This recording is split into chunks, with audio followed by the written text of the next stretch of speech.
43 days na lang. Pasko na, guys. Yan. Oh, pwede pa maglaro, oh. Happy holidays.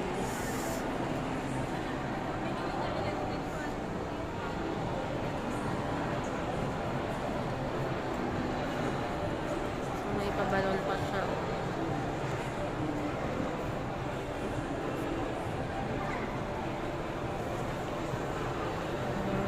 Pasko na. Malapit na ang Pasko. Happy holidays. So, ayan, oh, may mga paninda dito, mga lumpiang sariwa, tapos puto.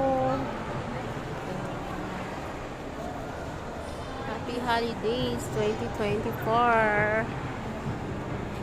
Santa in the air.